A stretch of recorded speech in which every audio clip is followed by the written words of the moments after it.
Hello,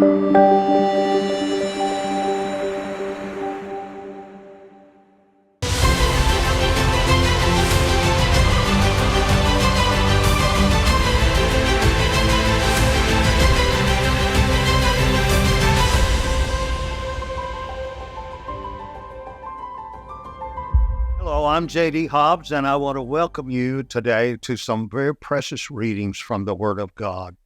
We're going to be reading from Numbers, the 9th chapter through the 12th chapter. So let's go. And the Lord spoke to Moses in the wilderness of Sinai in the first month of the second year, after they came out of the land of Egypt, saying, Let the children of Israel also keep the Passover at its appointed time. So on the 14th day of this month at evening, you will keep it at its appointed time, according to all its rites and according to all its ceremonies, you will keep it. Moses spoke to the children of Israel that they should keep the Passover, and they kept the Passover on the 14th day of the first month at the evening in the wilderness of Sinai. And according to all that the Lord commanded Moses, so the children of Israel did. There were men who were unclean by the dead body of a man. So they could not keep the Passover on that day. And they came before Moses and before Aaron on that day. And those men said to him, We are defiled by dead body of a man. Why are we kept back? That we may not offer an offering of the Lord at its appointed time unto the children of Israel. And Moses said to them, Stand still, and I will hear what the Lord will command concerning you. And the Lord spoke to Moses, saying, Speak to the children of Israel, saying, If any man of you or of your posterity is unclean because of a dead body, or is far off on a journey, he will still keep the Passover to the Lord. So on the 14th day of the second month at evening, they will keep it and eat with unleavened bread and bitter herbs. They will leave none of it until the morning, nor break any of its bones. So according to all the ordinances of the Passover, they will keep it. But the man who ceremonially clean and is not on a journey and fails to keep the Passover, even the same person will be cut off from his people, because he did not bring the offering of the Lord at its appointed time, that man will bear his sins. If a stranger will sojourn among you and will keep the Passover to the Lord according to the ordinance of the Passover, and according to the manner of it, so he will do. You will have one ordinance, both of the resident alien and for the natural-born citizen of the land. On the day that the tabernacle was erected, the cloud covered the tabernacle, the tent of the testimony, and at the evening there was over the tabernacle the appearance of fire until the morning. So it was always the cloud covered it by day and the appearance of fire by night. When the cloud was lifted up from over the tabernacle, then after the children of Israel journeyed, and in the place where the cloud settled, there the children of Israel camped. At the commandment of the Lord, the children of Israel journeyed, and at the commandment of the Lord they camped. As long as the cloud dwelt over the tabernacle, they camped.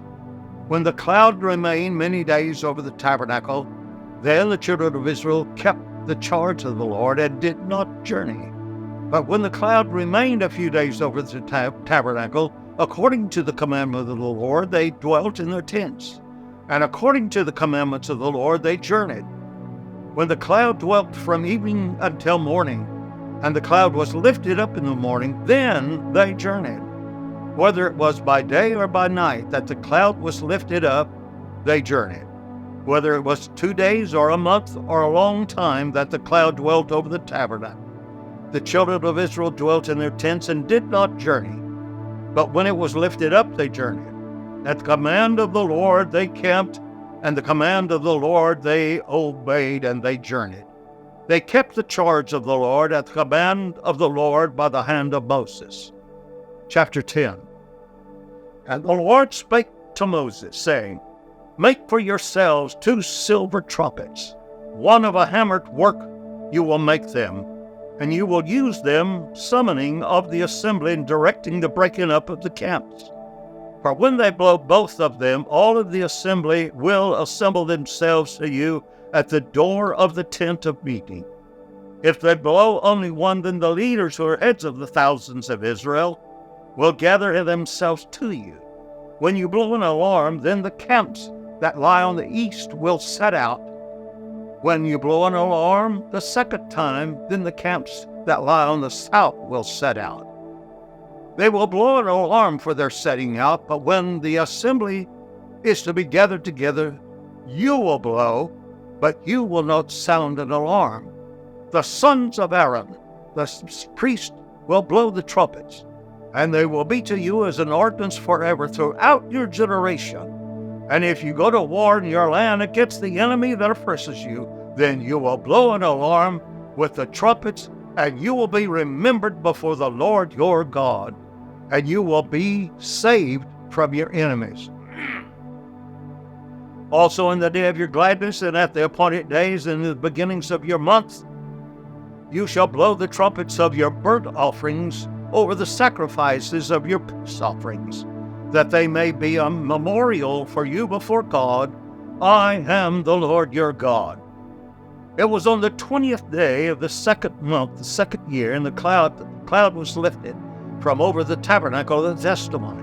The children of Israel set out from the wildernesses of Sinai, and the cloud dwelt in the wilderness of Paran. And they set out for the first time at the command of the Lord by the hand of Moses. And the standard of the camp of the sons of Judah set out first by their armies. Over his armies was Nahshon, the son of Amminadab, and over the armies of the tribe of the children of Issachar, and Nethanel, the son of Zuar. Over the armies of the tribe of the children of Zebulun was Eliab, the son of Helon. The tabernacle was taken down, and the sons of Gershon and the sons of Merari set out carrying the tabernacle. The standard of the camp of Reuben set out by their armies. Over their armies was Eleazar, the son of Shedeur. Over the armies of the tribe of the children of Simeon, Shelumiel, the son of Zerah-Shaddai. Over the armies of the tribe of the children of Gad was Elisaphat, the son of Deuel. The Kohathites set out carrying the sanctuary, and they set up the tabernacle before they came. The standard of the camp of the children of Ephraim set out by their armies, and over his armies was Elishama, the son of Ammihud. Over the armies of the tribes of the children of Manasseh, and Gamiel, the son of Pedahzur. Over the armies of the tribe of the children of Benjamin was Abidan, the son of Gideoni. Then the standard of the camp of the children of Dan set out, which was the rear guard of all the camps of their armies, and over his armies was Iazor, the son of Ammishadah, and over the armies of the tribe of the children of Ashar was Pagiel, the son of Okran. Over the armies of the tribe of the children of Naphtali was Ariah, the son of Enan. This was the order of march of the children of Israel, company by company, when they set out. So Moses said to Hodad, the son of Ruel the Midianite, Moses' father-in-law, said, "We are setting out to the place of which the Lord said, I will give it to you. Come with us, and we will do good to you, because the Lord has spoken good concerning Israel." Hobab said to him, "I will not go, but I will depart to my own land, to my kindred." So Moses said, "Please do not leave us, because you know where to camp in the wilderness, and you may be our eyes. Moreover, if you go with us, then it will be that whatever good the Lord will do for us, we will likewise do for you." They set out 3 days from the mountain of the Lord, and the ark of the covenant of the Lord went before them 3 days' journey to find a resting place for them. And the cloud of the Lord was over them by day. Then they set out from the camp. And it was when the ark was set out that Moses said, "Rise up, O Lord, and let your enemies be scattered, and let them that hate you flee before you." And when it rested, he said, "Return, O Lord, to the multitude of thousands of Israel." chapter 11.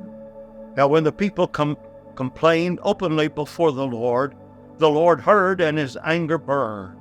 Then the fire of the Lord burned among them and consumed the outskirts of the camp. And the people cried out to Moses, and Moses prayed to the Lord, and the fire was quenched. And he called the name of the place Taberah, because the fire of the Lord burned among them. The mixed multitude that was among them lusted, and the children of Israel wept again and said, Who will give us meat to eat? We remember the fish which we ate in Egypt for free, the cucumbers, the melons, the leeks, and the onions, and the garlic. But now our life is dried up, and there's nothing at all except this manna before our eyes. The manna was a coriander seed, and it looked like a bdellium, and the people went about and gathered it, and ground it in meals, or beat it to a mortar, and boiled it in pots, and made cakes of it, and the taste of it was like the taste of cakes baked in oil. When the dew fell at the camp that night, manna fell on it. Then Moses heard the people weep throughout their families, saying, and every man in the opening of his tent, and the anger of the Lord burned greatly, for Moses was also displeased. Moses said to the Lord, Why have you hurt your servant? And why have I not found favor in your eyes, that you lay the burden of all this people on me? Have I not conceived all of this people? Have I not given them birth, that you should say to me, Carry them in your bosom, as a nurse bears the nursing child, to the land which you swore to the fathers, where I am to get meat to give to all this people? For they weep to me, saying, Give us meat that we may eat. But I am not able to bear all these people alone, because the burden is too heavy for me. If you do this to me, please kill me at once. If I found favor in your eyes, then do not let me see my misery. And the 70 elders.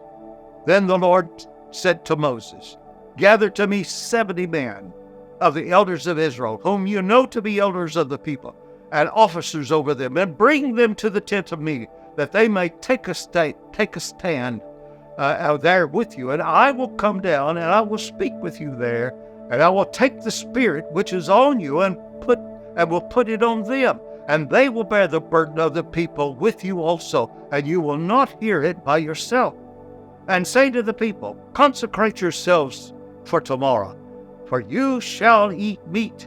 If you have wept in the hearing of the Lord, saying, Who will give us this meat to eat? For it was better for us in Egypt. Therefore the Lord will give you meat, and you shall eat. You shall eat, not 10 or 20 days, but for a whole month, until it comes out of your nostrils. And it will be nauseating to you, because you reject the Lord who is among you, and have wept before him, saying, Why did we come out of Egypt?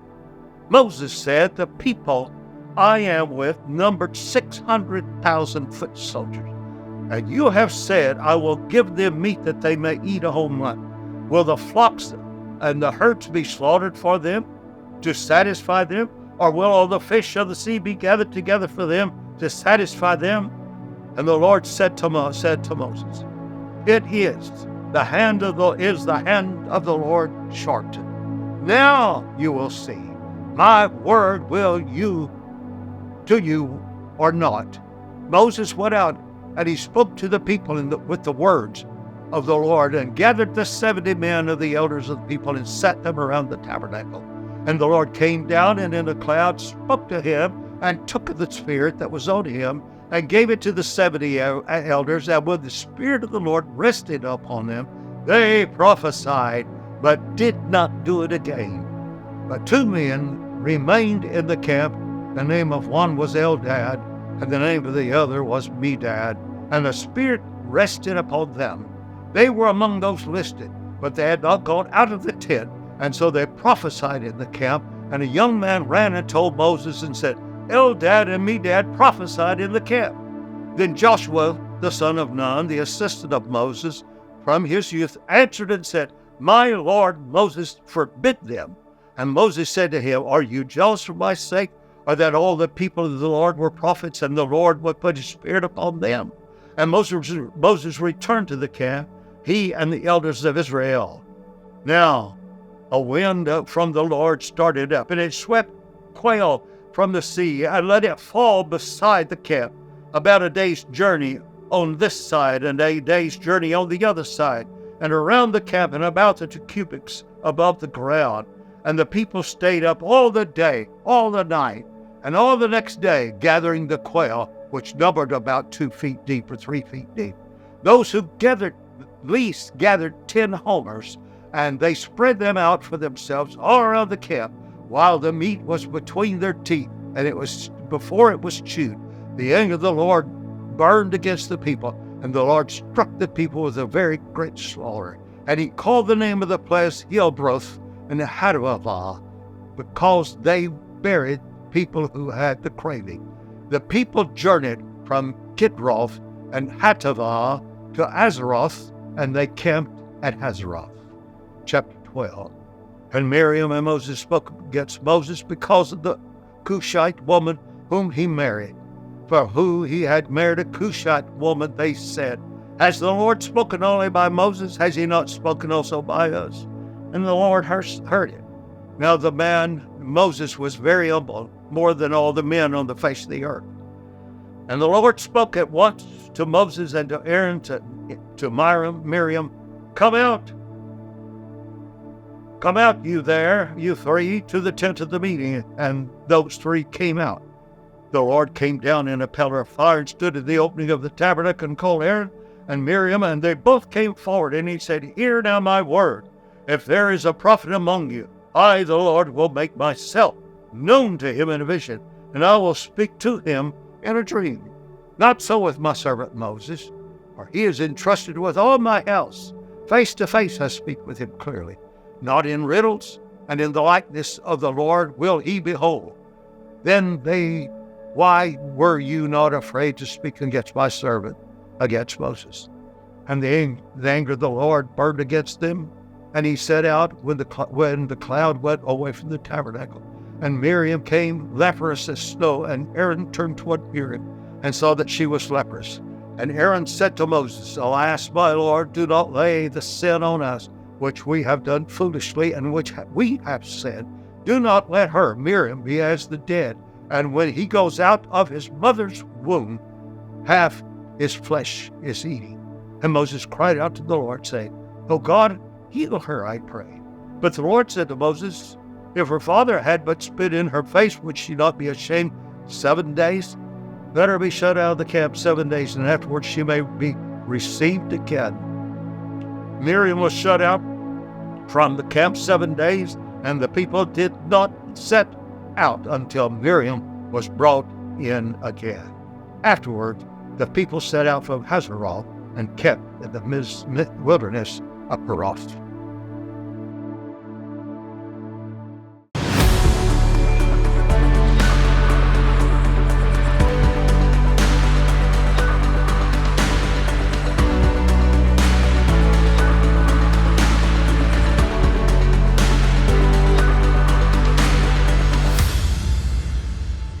Hello, and welcome to Fear into Faith, Global Bible Revival, where we are on a mission to get 1 million people to read the Word of God cover to cover for themselves.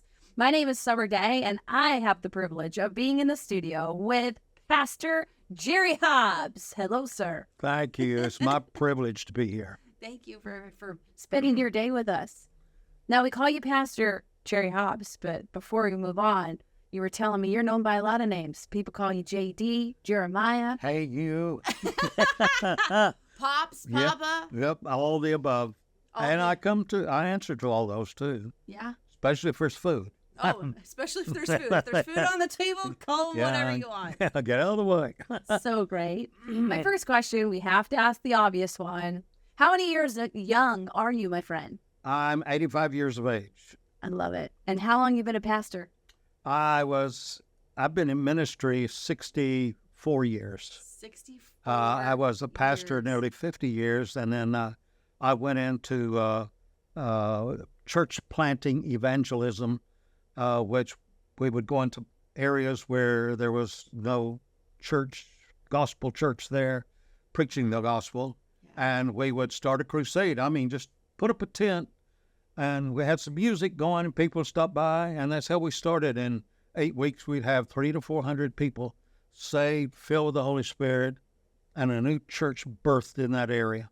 So that was an exciting time. You're a revivalist. I hope so. I certainly have felt that in the past, and I preached all around the world, and God's been so good and kind to allow me the privilege of doing so. But I don't think anything equates to the value of coming and reading the Word of God here at the studio. I think that's the most awesome thing, and I just pray that it attracts millions of people, because people need to hear what God is saying. Yeah. Why you got to do that? Why you got to get me so weepy right now? I don't know. Let's cry.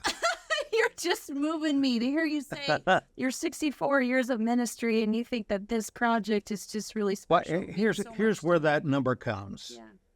I started taking piano at the age of 3. Now, mind you, a 3-year-old does not know who he is, really. We're just a kid.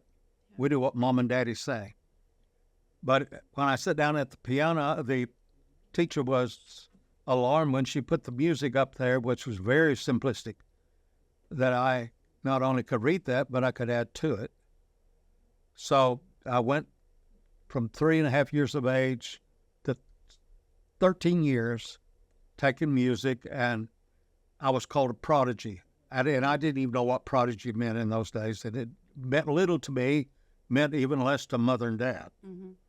But after all my years in piano, then I was supposed to have gone into Juilliard, and my family was poor, and we didn't know anything about that kind of stuff. So obviously that ship sailed without me. So anyway, at 12 years of age, 10 to 12, I started playing piano and organ in church. Wow, awesome. And eventually, by the time I was 12 years old, I was playing for a huge church and several thousand people. And from there it went on. Then I got invitations, and then I was privileged and blessed to travel with some of America's most amazing tent revivalists. It's beyond me how that happened, but I was just 16 years old when I left home and started playing the organ for these massive revivals that were pulling 6,000 and 8,000 people, and a healing evangelist. And so, can you share some of their names? I could, but I don't want to, because it sounds like name dropping. I would love to know. You hear the stories of those 10 revivals back then. Oh, it was awesome. And, both women and men, they were awesome. They were unusual, but God anointed. And those short years that I was there, and then I left after when I was about 17, 18, and came home to go to college. Mm-hmm. So it was while I was in college, and then I met my beautiful wife and married her. But at 15 years of age, I had been called to Seminole, Oklahoma. There was an unusually gifted man of God that was holding revivals, and his name was E. Hewlin Phillips. His nickname was Hoot. He was a hoot. He really was. I mean, he was Tennessee. He was a hoot. But he was kind of a very close friend of Oral Roberts. Mm. And so he'd heard of me, and he called and he said, I'm going to Seminole, Oklahoma, and we have a huge tabernacle of 600 people, and I'm going to start a revival there, and we've got a number of churches committed. I need you to come up and be our campaign organist. So, of course, I packed my little cardboard suitcase and went up there. I was 15 years old, and it was the summertime. And sure enough, that old tabernacle was there, and it was a relic, I'm telling you. It dated back probably to the late 1800s. Yeah. So the revival was going fairly well, but then on Friday, Thursday night, he got up and said, tomorrow's Friday, tomorrow night at the service, you either come prepared to spend the rest of the night till 6 o'clock Saturday morning, or you could go home after the service, whichever. It's an all-night prayer meeting. Now, I've never been to an all-night prayer meeting, but I got to tell you, it's kind of scary. I thought about my bed. I thought about getting to mix up with the youth that were in there, and they kind of took me on, Wow. So I was kind of happy about that. But all night prayer meeting, I thought, if we're going to pray all night, they don't need an organist, right? So after the service, he had really dwelt upon that. And after the service, he came up and said to me, and you will be here all night to play the organ. Oh my God. Well, I don't know if you've ever sat on a piano bench or an organ bench all night. I never But it's have. like somebody's beat you in the back with a baseball bat. Yeah, You I hurt. bet. You're in pain. Wow. So anyway, Friday night, at the end of the service, the people that left. About, I'd say 150 people stayed. Now, maybe a little more, maybe a little less. I don't know, somewhere around 150, 200 people. And so we got started in the service. People started praying. They walk up and down the aisles, and they said, and they're mostly older people, because older people, they don't get to do anything on Saturday anyway, so it doesn't matter. Yeah. And don't take much sleep when you get that age. So anyway, it was a great evening. And all of a sudden, I got hurting so bad. It was about 1 o'clock in the morning, and I slipped off the organ bench. Wow. I decided I'd keep playing, but I would lower the volume until I got used to not hearing it. And so I slipped to the back of the tabernacle, and I thought, I'm going to get way back here where it was dark. Oh, it was dark. And I said, I'm going to kneel and I'm going to go to sleep like I'm praying, Uh-huh. So I got on my knees. This boy, 15 years of age, I'd been turned 15 in March, so it's about 15 and a half. And I put my head down on my arm.